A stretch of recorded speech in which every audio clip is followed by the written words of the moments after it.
Welcome to Dementia Friendly Prince George's County, Maryland Northern Sector webinar series for caregivers.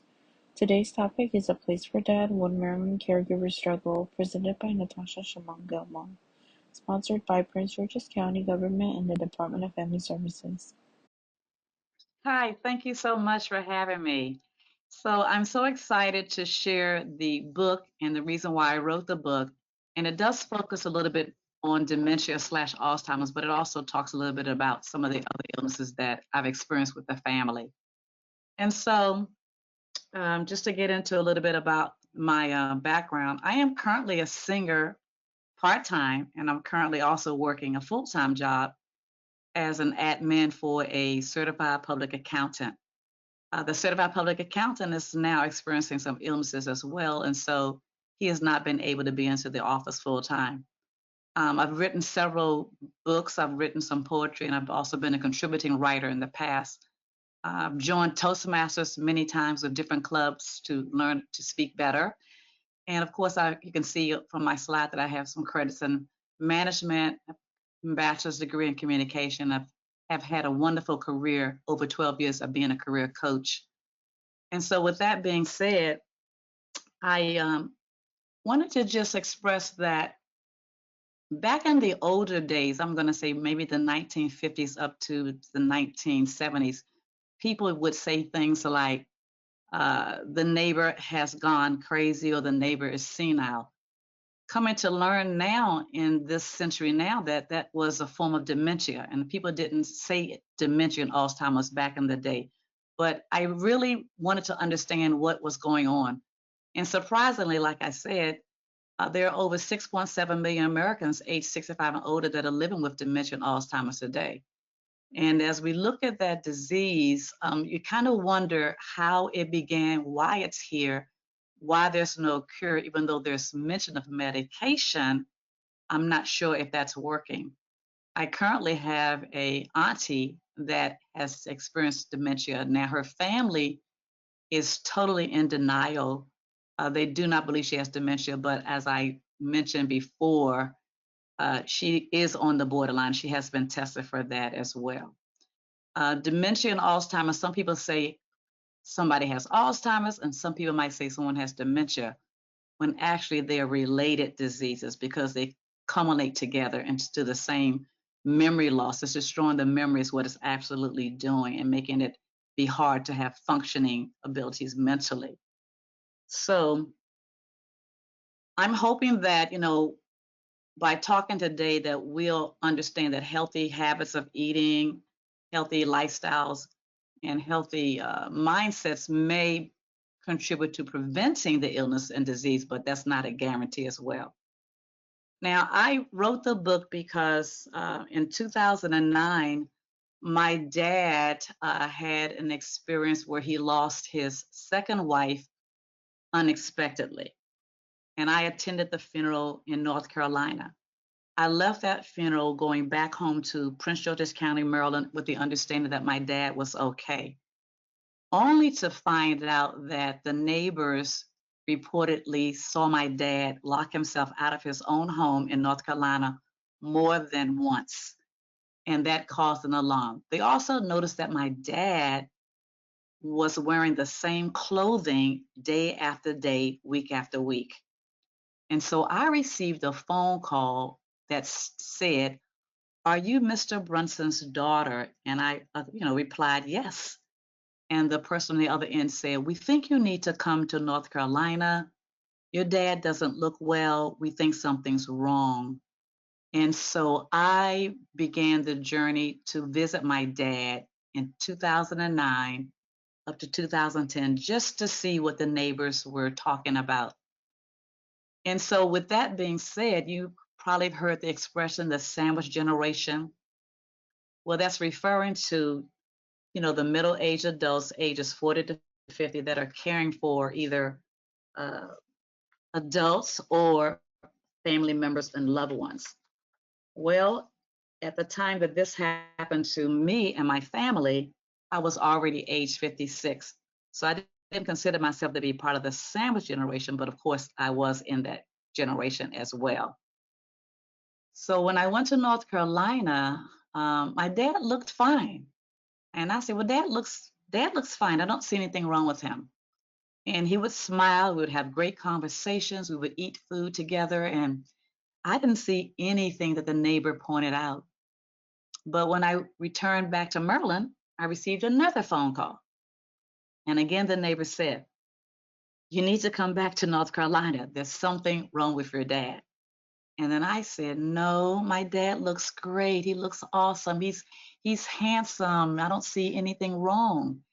And I sort of didn't respond right away with another visit. I waited a little while. But October of 2010, at that time I was working for Prince George's County and I was running also for the Office of County Council. I wanted to be the county council member for District 7, which is pretty large in Prince George's County. And I said, maybe I need to take a ride. So I took a ride on a weekend on a Saturday in October, and my dad was looking great once again. But this time I decided to take him to the doctor to get an examination. And that is where they ran a number of tests and discovered that dad was in early stages of Alzheimer's slash dementia. And I had to make a tough decision at that time. I had to decide on what in the world was I going to do, because my dad lived in North Carolina. My dad had a home there, he had friends there. I lived in Maryland, Prince George's County, and I didn't quite know where to begin. So my story begins basically by deciding to take my dad on. And I didn't have the room in my house. I have a 2-bedroom, and I thought, where would my dad sleep? And what would my dad do? And how would I manage? So I brought my dad back with me in November of 2010. And that's where the story begins and the journey begins there. I managed to gather all the family members together. We had a long discussion about care and what we could do. I really didn't have a clue. I basically reached out to various organizations like Nurses on Call. I reached out to some counseling for families that were going through this type of situation, who had family members that had dementia and Alzheimer's. So I reached out to a couple of people and tried to do some things like that. And so I just really was at a loss, because I didn't hear of anybody else saying about they had family members or friends or anybody with dementia and Alzheimer's. It clearly had not been spoken about in my family at all. So I felt like the Lone Ranger, like was by myself. At the same time, I was working a full-time job, and I really, really didn't know what to do. I really had no clue at all. Um, Having those talks with the family, those started me getting ready to plan what I was going to do. And so I think the first thing we thought about was who would take care of dad while we all went to work. And in my mind, I thought that the children at the time, which were grown kids, couldn't manage because they also had jobs as well. And I really didn't know what to do. So we began a plan of, if we hired somebody in the household that could come to the house while we went to work, maybe half a day or in the middle of the day, that will cover us. So if I had to be at work at 8:30, maybe someone could be at the house by 8:30 when I left out. I could be late maybe a couple of times, and then we sort of mastered around that to see what would happen. And we did luck out with Nurses on Call. They were able to come at 8:30. That would only make me be late maybe 5 or 10 minutes to work, because I worked really close by the house. And that is how we got started on getting dad some care in the home. I don't know if you've read the book at all, but the book is titled A Place for Dad, One Maryland Caregiver's Journal. And one of the reasons I wrote that book was to have sort of a journaling process, but in published format. I didn't want to journal in a diary. I didn't want to journal in a regular notebook. I didn't want a lot of paper around that would get lost or tossed around. I wanted something that I could share with family, friends, and the general public, just to share the journey and the experience of what I learned and what I thought I saw from my own perspective. And I'll tell you a scary story. Dad came to us again, like I said, from North Carolina, and we had a lot of friends help us move him to Maryland. Dad had three vehicles, so each one of my best friends drove a vehicle, and I drove one, and we put Dad back. But one of the funniest stories, and I know it's funny to me now, what was scary at the time, we had left keys on the dining room table to one of Dad's vehicles. And I don't know how Dad did it, but Dad got the keys to the vehicle and drove himself from Prince George's County, Capitol Heights, Maryland, to Solomon's Island with near blindness. Dad didn't take any medication. Dad was not on anything that we knew about, but Dad was almost legally blind per se. He really couldn't see. I don't even know how that happened, but Dad's brown eyes turned blue. And my dad is Afro American. My dad is very dark skinned. So to see a dark skin toned man with blue eyes was very unusual. But Dad really did not have good eyesight. And so Dad was literally missing from this household in Prince George's County for 2 days. So even though it appears a funny thing now, it was really scary at the time. We called the police department. There was a silver alert put out for Dad because he had dementia and Alzheimer's, because he was in his 80s, because he was nearly blind. We did not even comprehend how Dad was able to drive his own self from PG County to Solomon's Island. It was fortunate that Dad was seen by many drivers. They reported a driver driving on the wrong side of the road in Solomon's Island to the police department of that county. Dad was apprehended and he was taken to a police station. The only phone number my dad could remember was my mother's number, which was his first wife. And the police department called my mom and said, "We have a Mr. Brunson here. We need someone to come and get him." That is the only way that we were reunited with my dad on that one occasion. So we are blessed. And we were amazed that Dad even got that far, safe and sound. We were amazed that Dad was discovered, and we were amazed that we were reunited with Dad. And that is one of the stories that's in the book. The book is on Amazon, and it's been doing very well. A lot of people have been ordering it, using it at their groups and their church ministries. A lot of churches have caregiver ministries, and so they've been using that book. And I'm just really glad that I was able to put it into print. I'm glad that my friends and family have been able to receive a copy, and I'm glad that the stories that are in the book have been shared. And so, as I go on with, my story, there are just so many people that don't have resources today. They still don't know what to do with their loved ones or their family and friends. And I know that sometimes it feels overwhelming, or it could be embarrassing when you want to reach out for help, but then you don't have help. For me, I had one sibling, and that sibling was also sick. That sibling that I had, my brother had COPD at the same time. So in 2009 and 2010, my brother was sick with COPD. My mother was sick with COPD. And that acronym stands for chronic obstruction pulmonary disease. And so what that really means is that my mom and my brother had a very hard time breathing. They both were on oxygen tanks, but in different ways. Depending on your breath, your breathing, my mother had small oxygen tanks, whereas my brother had larger ones.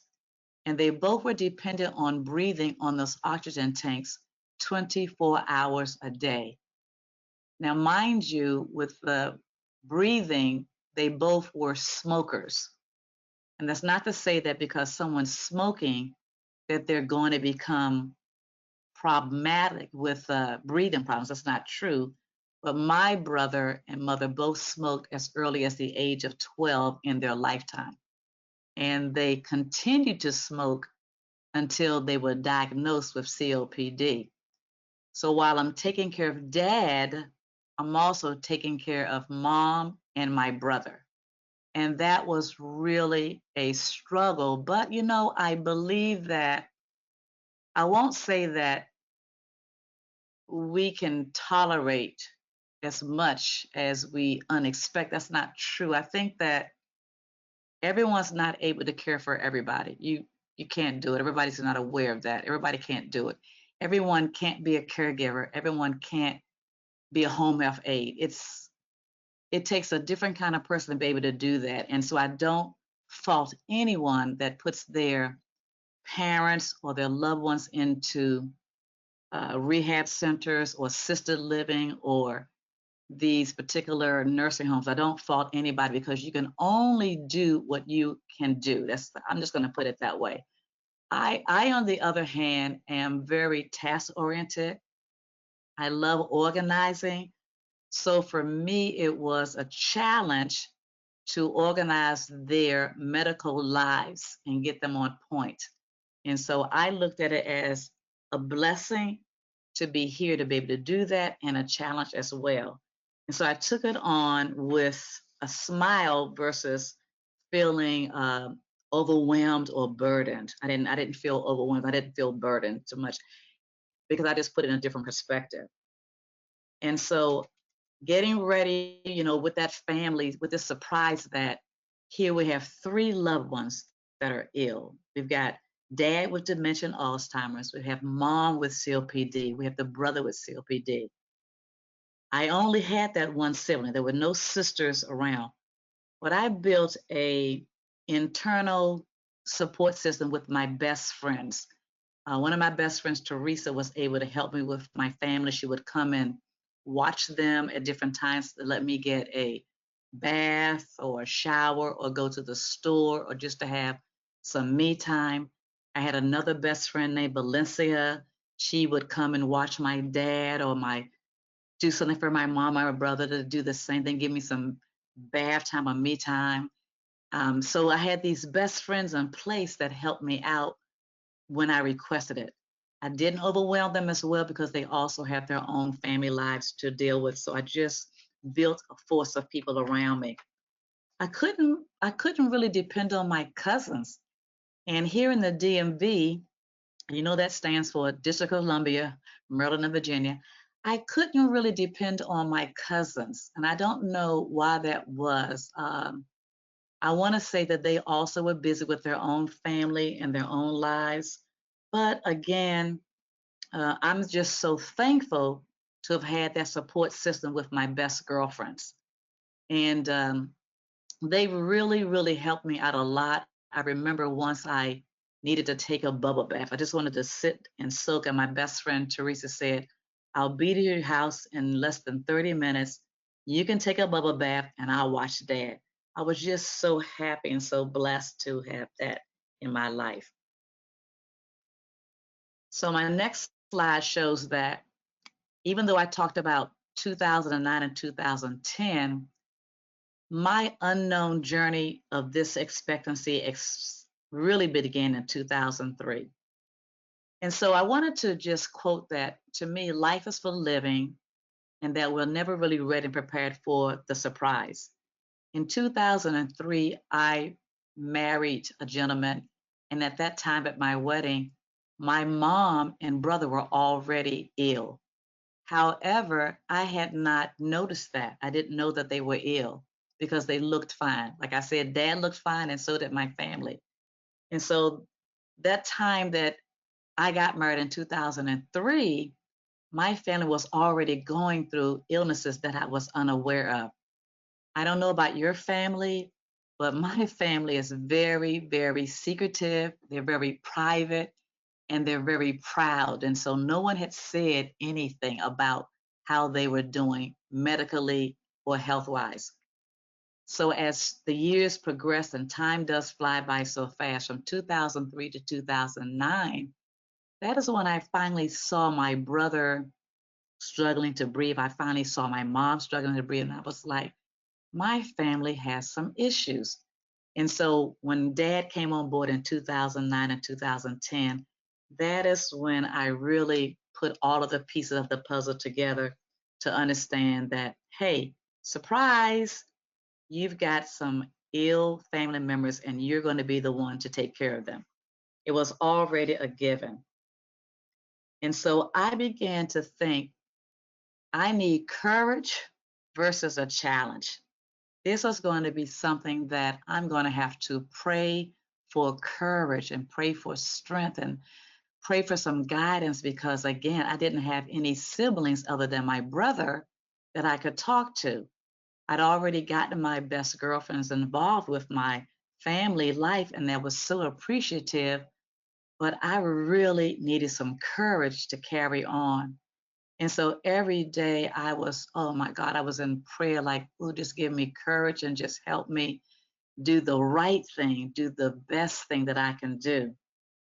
And when I talk about courage, you have to be so ready to be transparent that you're able to read all of your family members' paperwork, documents, look at their bills and their life, because now you are the one that's going to be administering their support. You need to know everything you can about your loved one. And so I began reading all of my dad's mail and his letters and going over his bills and understanding what he'd been doing with his life. And in reading, I did discover not so much fraud in his medical health lifestyle, but I discovered that because he had dementia and Alzheimer's, he was visiting too many doctors for the same reasons. And I began to get my paperwork in order as well. I became the power of attorney for my brother, my mother, and my father. And what the power of attorney allowed me to do was to send a copy to all of their doctors. I was able to send the power of attorney to their bill collectors as well, get on board as a representative for them, including my dad, my mom, and my brother. And I was able to facilitate, pay, and manage their accounts while they were living. The power of attorney is only good while someone is living. And of course, there are different stages of the power of attorney. You can have a medical power of attorney where you only handle medical and health issues, or you can be a power of attorney to be all inclusive to handle every single aspect of their lives, including managing their money, bank accounts, of their bills. And so I became all inclusive. I was the daughter who was going to take care of all of the things that they had going on. And I put myself up for the challenge because I've asked for courage to do so. Does anybody have any questions so far about anything that I've said? Are we okay? No, Okay. I think they're So all taking it in they're now. all good? Yeah. Okay. Yeah. So, if you're thinking about your role or your position in this, you also want to make sure that your loved ones have things in order. So make sure they have a advanced directive, make sure they have the 5 wishes. And so the advanced directive is something you would give to the doctors. It tells them if something were to happen, maybe to resuscitate or not to resuscitate. It would say, if I'm in a state of a coma, don't revive me or revive me. It depends on what your members want. And so I had those talks with my family because these were the early stages of their illnesses. And I wanted to make sure we all were on the same page. And so I did complete the advanced directives for my brother, my mother, and my father. We did complete the power attorney papers for all three. We also made sure that we put in place the wills and the trust because you never know the time. Nobody knows the time. Nobody knows that. But I wanted to make sure we started to prepare to get ready for whatever was coming down the road, whether there was full recovery, maybe there was full remission of anything. We wanted to just get ready. And so we lined up all those papers. The 5 wishes are, to me, the best ones out there because it basically just lines up everything for your loved ones, like A through Z. And of course, it would give your doctors that were, looking after your loved ones a copy of your, definitely your 5 wishes and your advance directive, because you want to make sure everyone's on board with whatever happens. And so that is very important. And so that challenge to me became more of courage. I was able to really, really, really put in perspective what I wanted to do. And so that helped me out a lot by getting the papers in order. And it was very scary because I'm the kind of, I'm going to say mom and dad's child. I'm the kind of child that I'm not going to use my parents. I'm not going to abuse my parents. I'm going to try to do the right thing. And I know you've heard of elder abuse and you may have heard of some other things. That is something I never ever thought about. And even today, I kind of wonder about the word elder abuse. And I do hear what people are saying, but I also think if you're older and you don't get your paperwork in order, if you don't put your life together, and then your children or your relatives come on board, I can't say that they're doing elder abuse, but someone has to be in control. Someone has to administer on your behalf. And so we all need to be thinking about getting our houses in order. It's very important. Um, I'm not sure if I love the function of a will because I've done them all with my family, but I do know that the trust, we seem to have had better uh, productivity with the trust. Even though we've had a will, we've also had a will and a trust. And for us, our family, because I've also buried 4 family members now, the trust was a little more friendly to work with than the will. The will I felt was so intimidating when I went to the register of wills. I don't know why, but I felt overwhelmed and very emotional with that being in place. And so I just encourage everybody to have courage to have family talks early on with family members. Try to get all of your paperwork in order. It's never too early to do your paperwork. It's just never too early. And it's only too late if you are not on top soil. Mommy would say, I'm so blessed to be living and on top soil. That's what she would always say. So we try to remember to try to just get your paperwork in order while you're living and to have those talks. Moments for me, a daily journal helped to manage it all. And so I don't know if you've heard of a blog called WordPress. That's, WordPress, WordPress. I began journaling on a blog. And of course, a blog goes out to the whole world. And so my blog was called A Place for Dad. And I, at the same time, was teaching a class on beginner computer skills. And so while the students would type their daily lesson plans, I would absolutely write a story per day on WordPress, which was a public blog free of charge about my dad. And my goal was to write a story per day. And at the end of the year, print those stories out. And that was how I got the book started. And anyone can go to WordPress. Anyone can type a story or anything you want. They call them a blog. Anyone can type a story. And if you want to print those stories out, you have the right to print them out.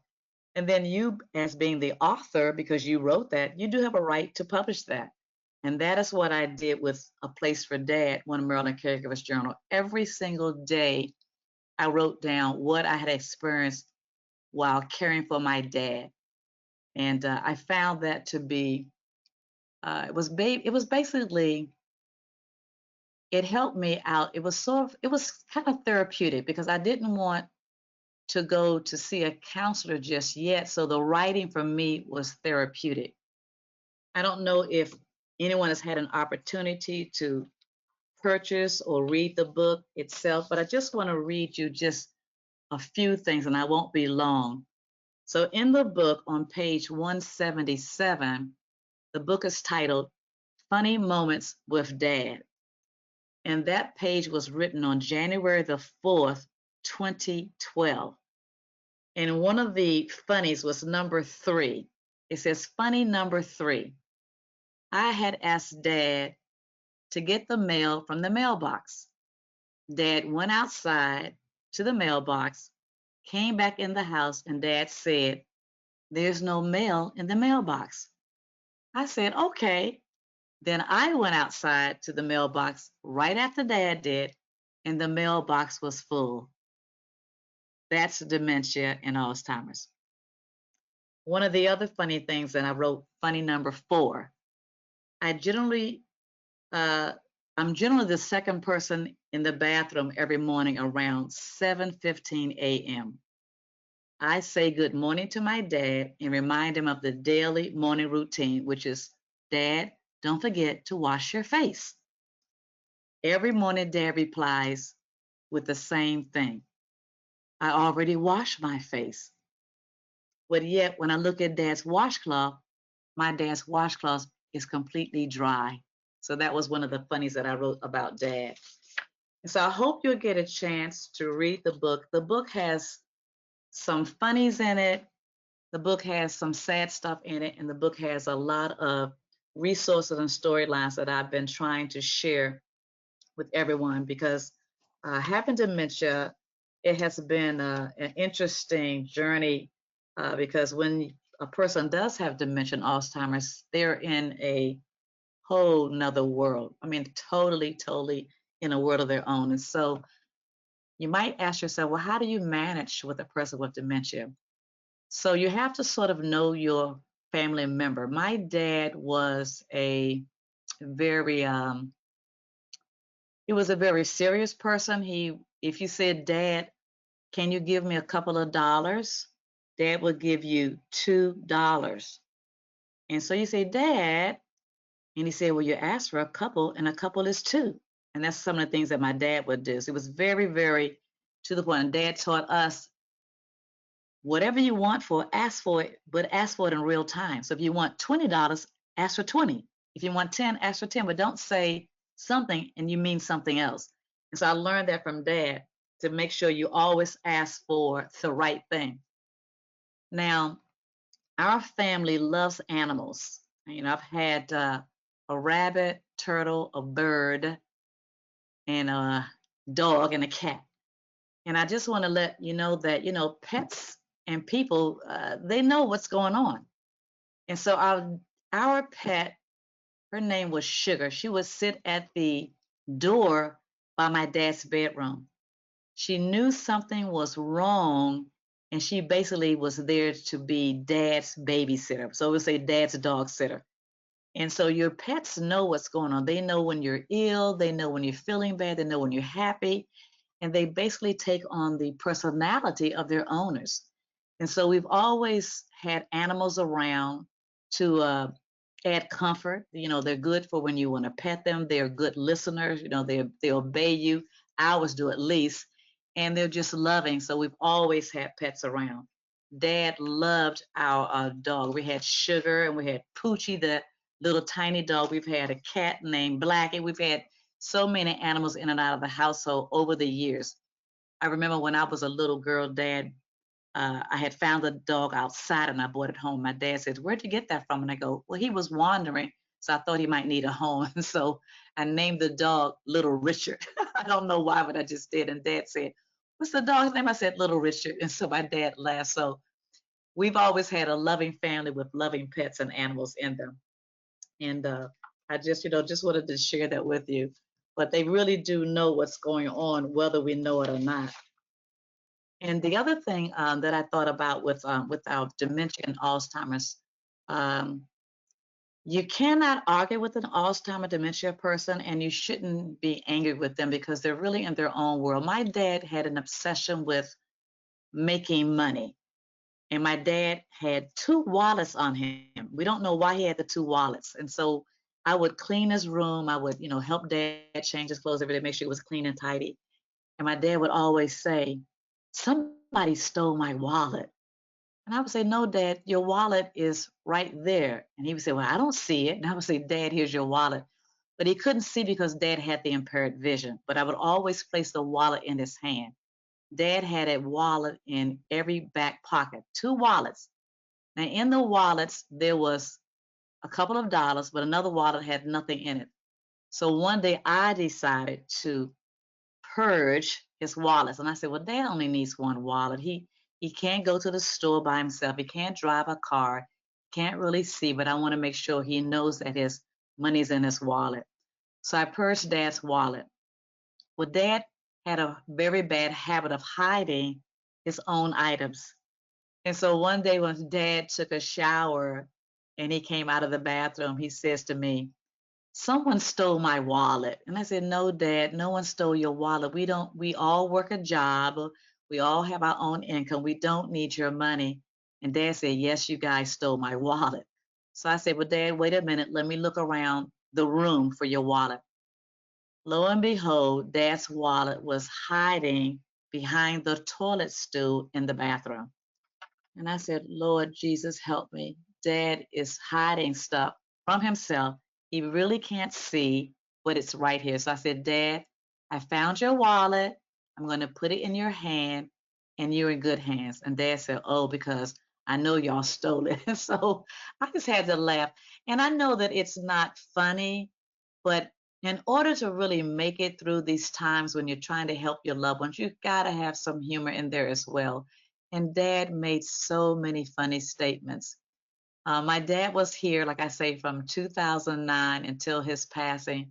But Dad would say things like, when am I going to go back home? And I was like, well, Dad, don't you want to stay with me just a little bit longer?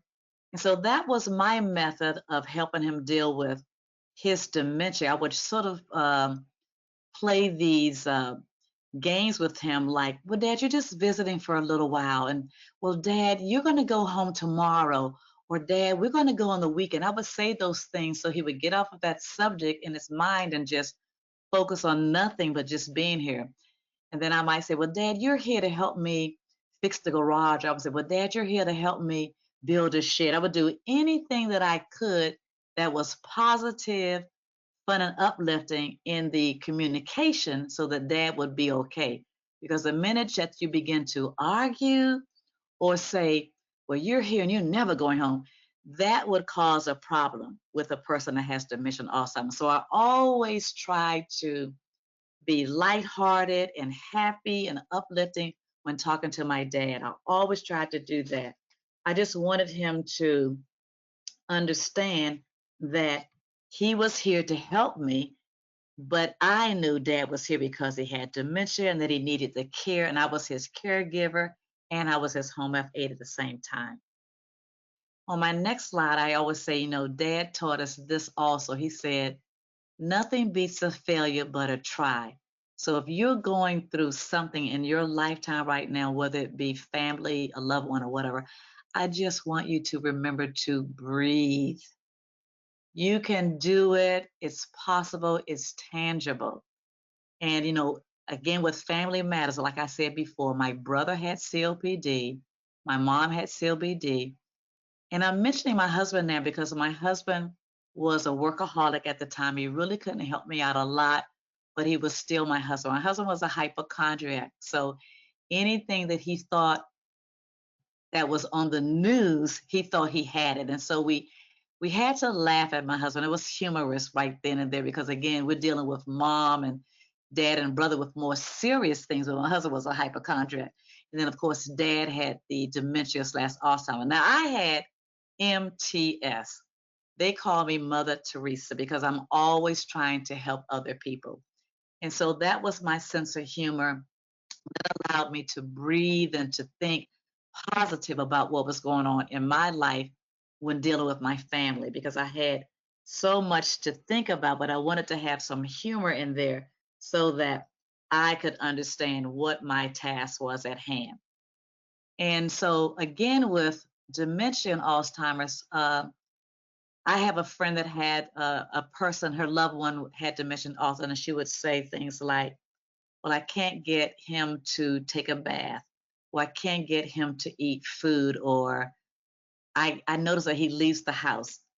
And so when we have a loved one that has dementia, for one, you have to safeguard your home. So what we did here at my house, we turned all of the doorknobs inward so that we could lock the doors inside so that the loved one couldn't get out when you were asleep. For example, my dad's bedroom was regular like your bedroom or my bedroom, but my dad would come out at night when we were asleep and he would literally go to the refrigerator and eat everything in the refrigerator up. When we woke up in the morning, everything in the refrigerator that was edible would be eaten up by my dad.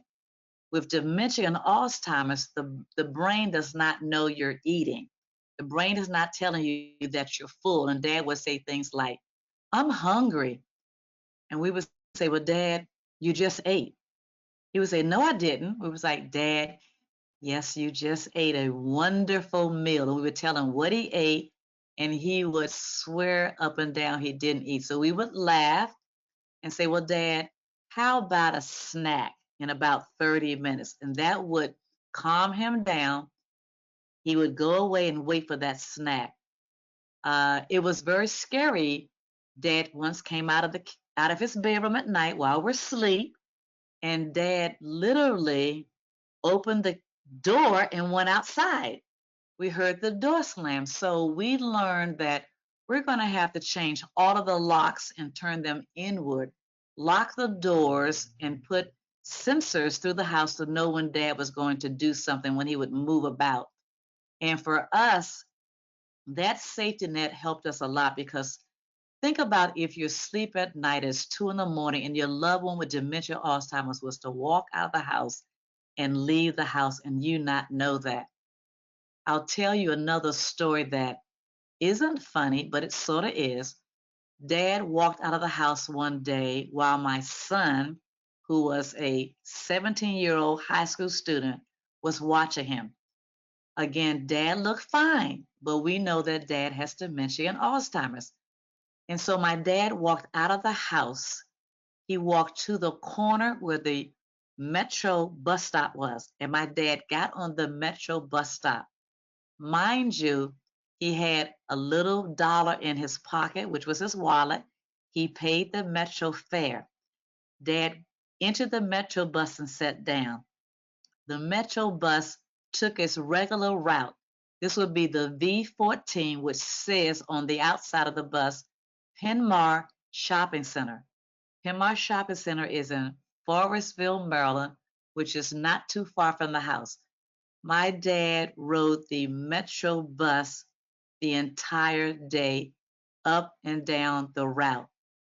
It wasn't until the end of the route that the Metro bus driver noticed that my dad was the same passenger that entered in the morning. And so the Metro bus driver asked my dad, where was he going? And my dad replied, I don't know where I'm going. I don't know where I'm at. And I don't know you. The Metro bus driver again asked my dad, did he have anyone that he could call on the phone to help him out? And my dad gave him my mother, which is his first wife's phone number. That is the only phone number that my dad could remember. And so the Metro bus driver called my mother and said, we have a Mr. Franklin Brunson at the end of our Metro stop. He is stranded. He doesn't know where he is. He doesn't know where he's been. He doesn't know where he's going. My mother asked could they hold him there. She contacted me immediately, and we were able to retrieve my dad from the end of the Metro bus stop ride. So even though that's a funny story, but not so funny, it's scary, but not so scary.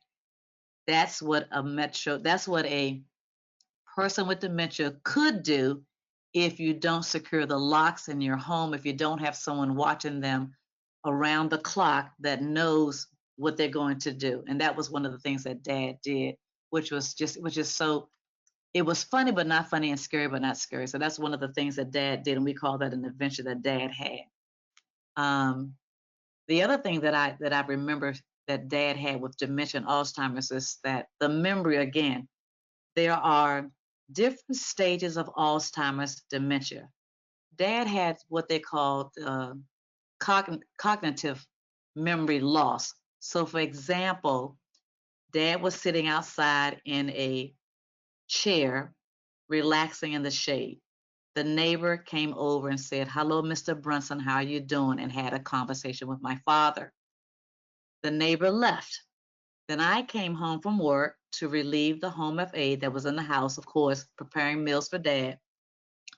And I said to Dad, I said, "How was your day?" And my dad replied, "Wonderful, no aches and no pains." And that was his thing he said every single day. And I said, "Great, Dad." I said, "Did you have any visitors today?" And my dad replied, "Nope, nobody came to see me today." Well, remember, I just said that the neighbor visited Dad and had a conversation. So that was part of Dad's dementia, Alzheimer's. He was in that cognitive skill loss where he couldn't remember what happened to him right then and there, but Dad could remember everything from his childhood. And so when I wrote the book, I wrote some of the stories that Dad told me about his childhood because I wanted to include that, his life as he was a boy, a teenager, a young adult, grown man, and now a grandfather. I wanted to include that in the book because everyone that has an illness, no matter what stage their illness is at, everyone has had a past and everyone's in the present right now. So I wanted to include that in the book. And so there's so many stories in the book, A Place for Dad, One Maryland Caregiver, and I hope you'll get a chance to get it. I hope you get a chance to share it with others. But there were so many things that Dad could do.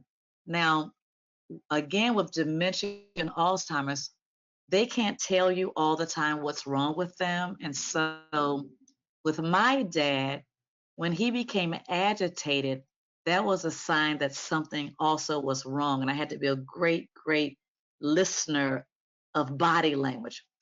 Once Dad became agitated, and I said, "Something's wrong with Dad." And I took Dad to Kaiser to get a checkup, and I found out that my dad had a urinary tract infection. Of course, they call that a UTI.